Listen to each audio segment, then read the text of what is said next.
Hi everybody, welcome to another Storytime with Sid. It's me, Sidney of Hightower. If we haven't met yet, hi! If we have, also, hi! It's just time for another story. You guys know the drill by now. We are here. We are telling stories because we're in quarantine, and I can't pursue my degree in mortal studies because I can't really interact with mortals all that much.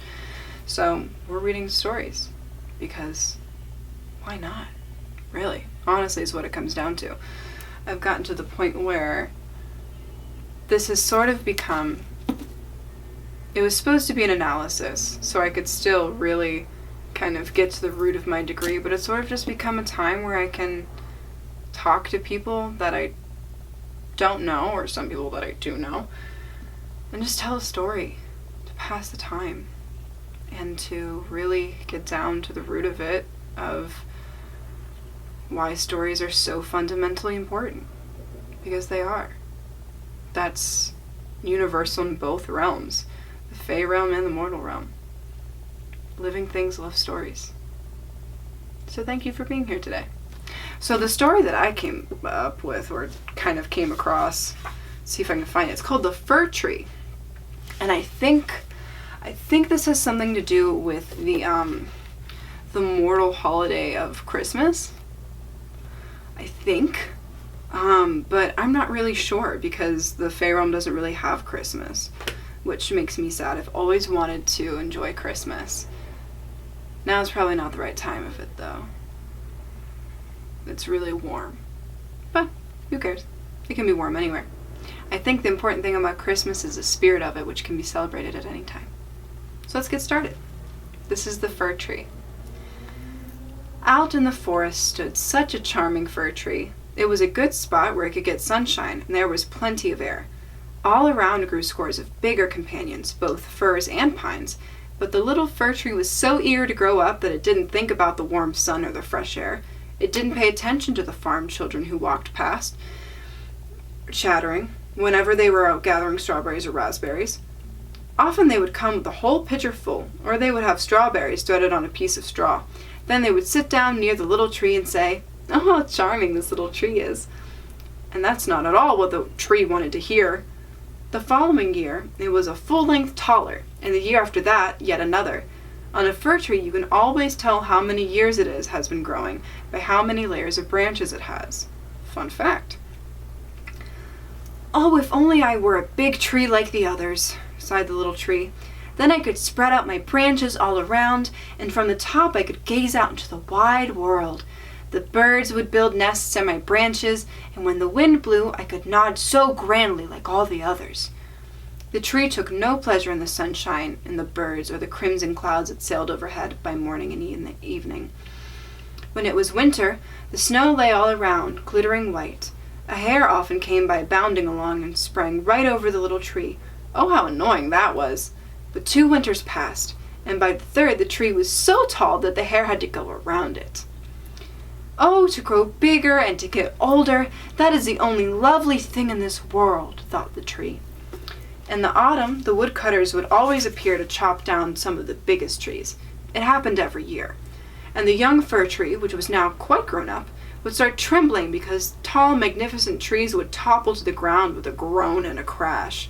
The branches would be cut off, and they looked so naked, tall, and slender. They were almost beyond recognition, but they were loaded into wagons, and horses carried them away out of the forest. Where are they going? What's in store for them? In the spring, when the swallow and stork appeared, the tree asked them, "Do you know where they were taken? Have you seen them?" The swallows didn't know anything, but the stork looked thoughtful, nodded his head, and said, "Oh yes, I think so.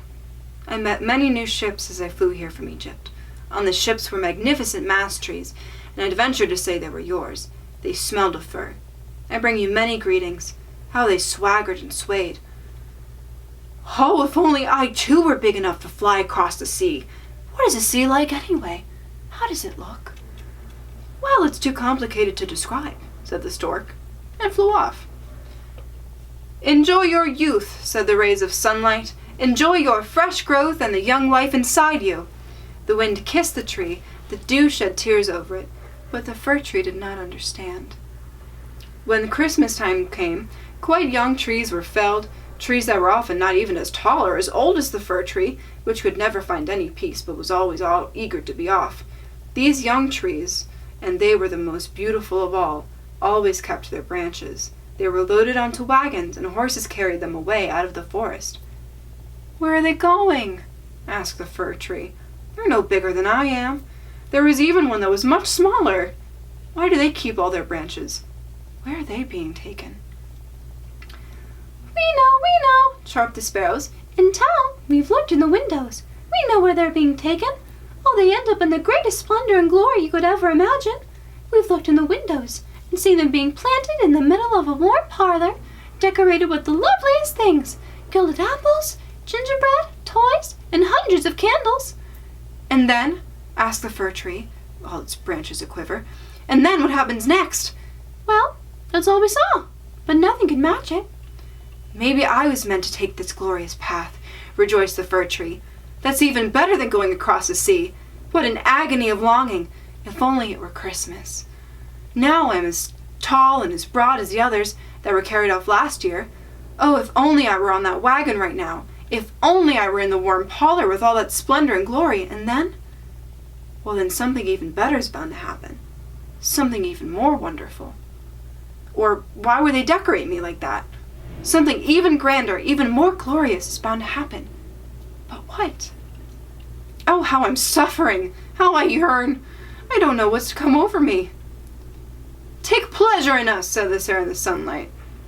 "Take pleasure in your fresh youth out in the open." But the tree felt no pleasure at all. It grew and grew. Both winter and summer it was green. Dark green it stood there. Everyone who saw it said, "That's a lovely tree." And at Christmas it was the very first to be cut down. The axe bit deep into its marrow, and the tree fell to the ground with a sigh. It felt pain, a weakness. It couldn't even think about happiness. It was sad to part with its home, with the spot it had sprouted up, for the tree realized that it would never see his dear old companions again. The small shrubs and flowers all around, maybe not even the birds. Leaving was certainly not pleasant.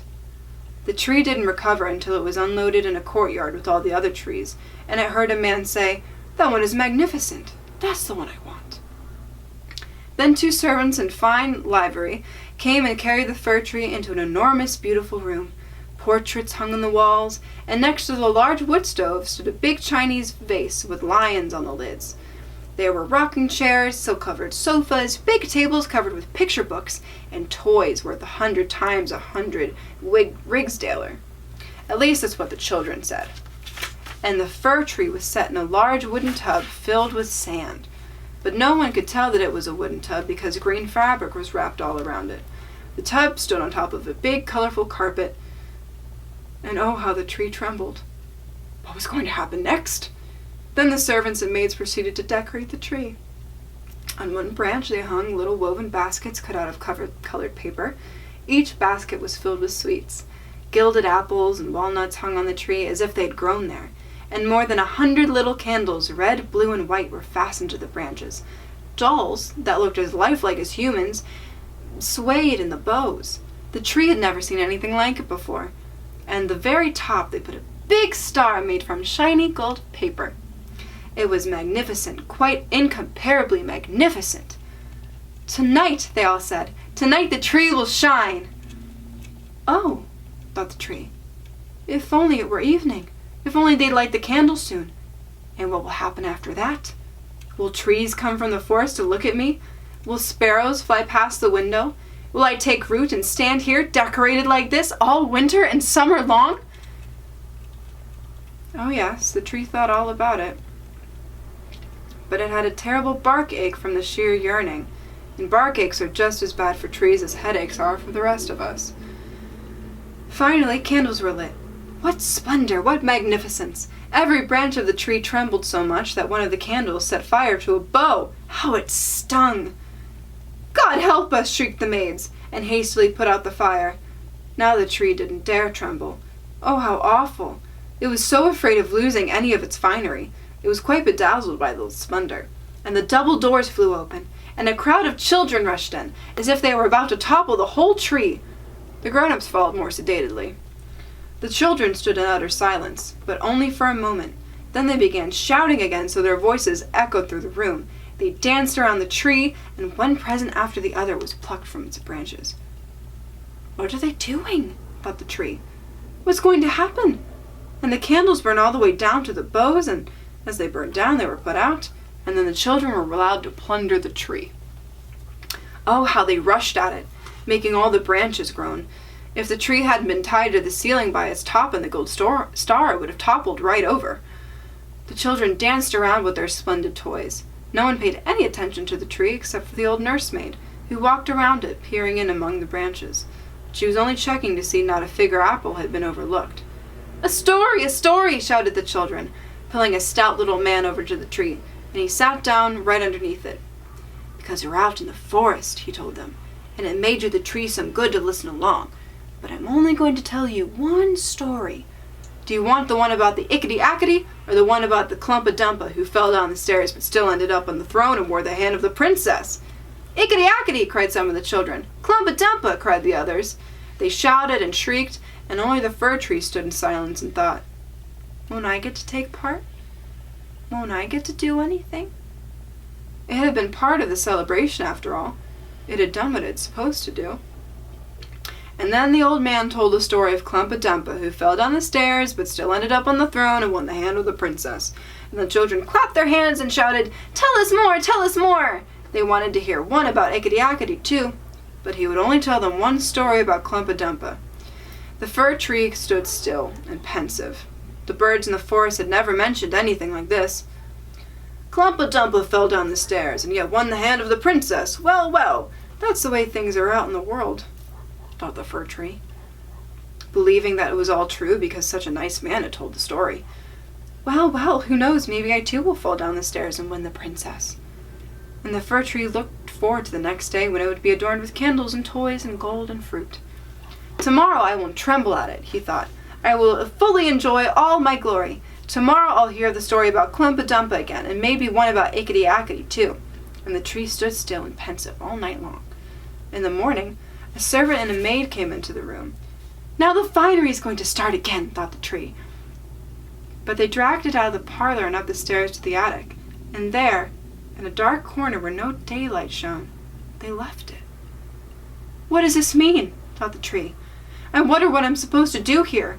I wonder what I'm going to hear now." It leaned up against the wall and stood there thinking and thinking. And it had plenty of time for that because the day after and the night after went by. No one came up to the attic, and when someone finally did, it was only to put some large boxes in the corner. The tree stood quite hidden. You would almost think it had been completely forgotten. "Now it's winter outside," thought the tree. "The ground is hard and covered with snow. The people won't be able to plant me. No doubt that's why I'm standing here, safe indoors until springtime. What a good plan! How kind the people are! If only it wasn't so dark in here. It's so terribly lonely. There's not even a little hare. It was so nice out there in the forest, when the snow lay on the ground and the hare came running past. Yes, even when it leaped right over me, although I didn't like it very much at the time. But here I am, so terribly lonely." "Squeak, squeak," said the little mouse at that very moment, and came by scurrying. And then another little mouse appeared. They sniffed at the Fir Tree and scurried in and out of its branches. "It's awfully cold," said the mice, "but otherwise it's quite blissful to be here. Don't you agree, you old Fir Tree?" "I'm not old at all," said the Fir Tree. "There are plenty of trees much older than I am." "Where'd you come from?" asked the mice. "And what do you know?" They were awfully curious. "Tell us about the loveliest place on earth. Have you ever been there? Have you been in the pantry where the cheeses are lined up on the shelves and the hams hang from the ceiling, where you can dance on tallow candles, where you go in skinny but come out fat?" "I don't know that place," said the tree. "But I do know the forest, where the sun shines and the bird sings." And then the tree told them all about its youth. And the little mice had never heard anything like that before.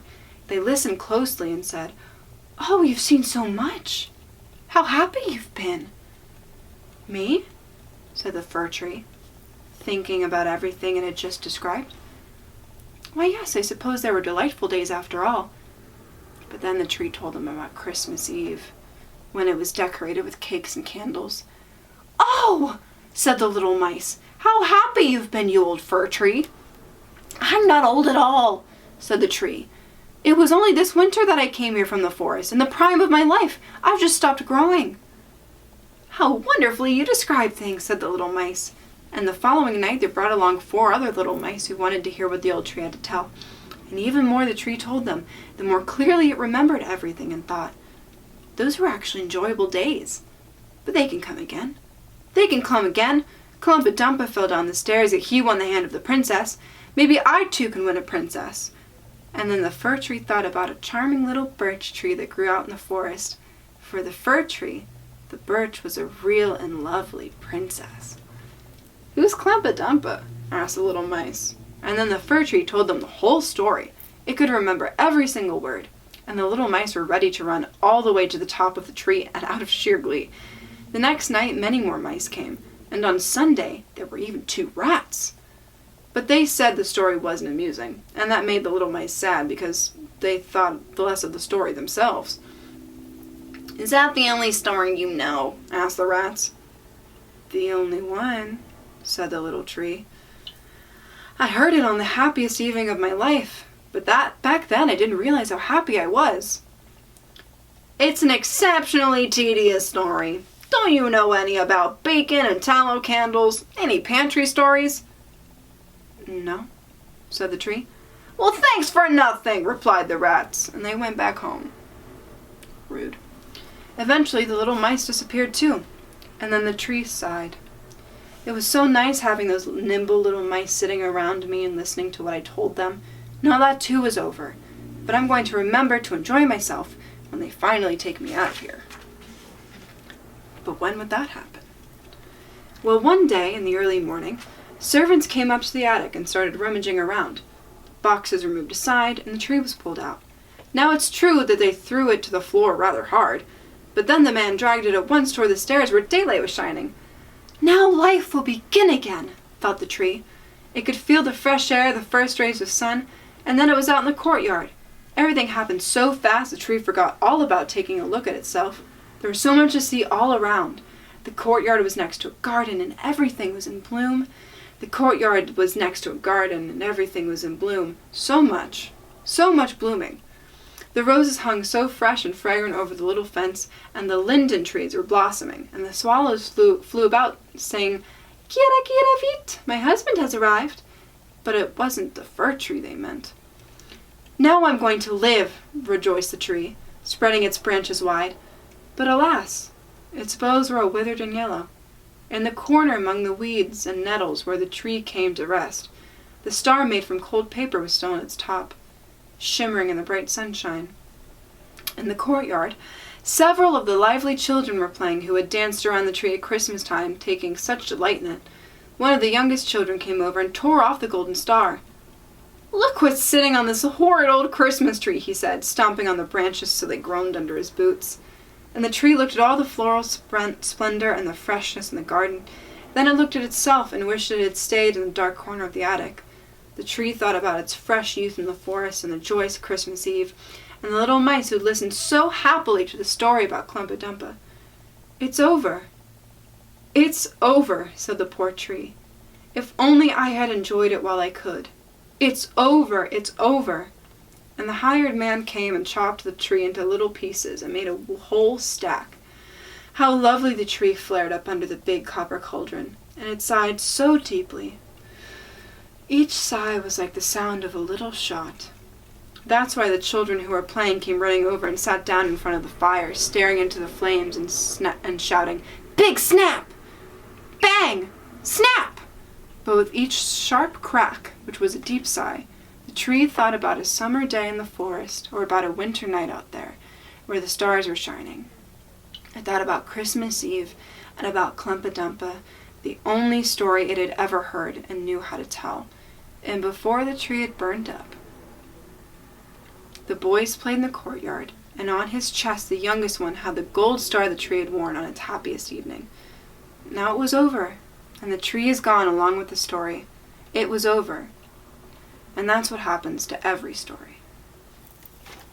And that was the fir tree. Well, that was much sadder than I was expecting. But it's a good lesson in not wishing that your life could go by any faster. To take into consideration every beautiful thing that's happening around you, no matter how small or insignificant it might seem.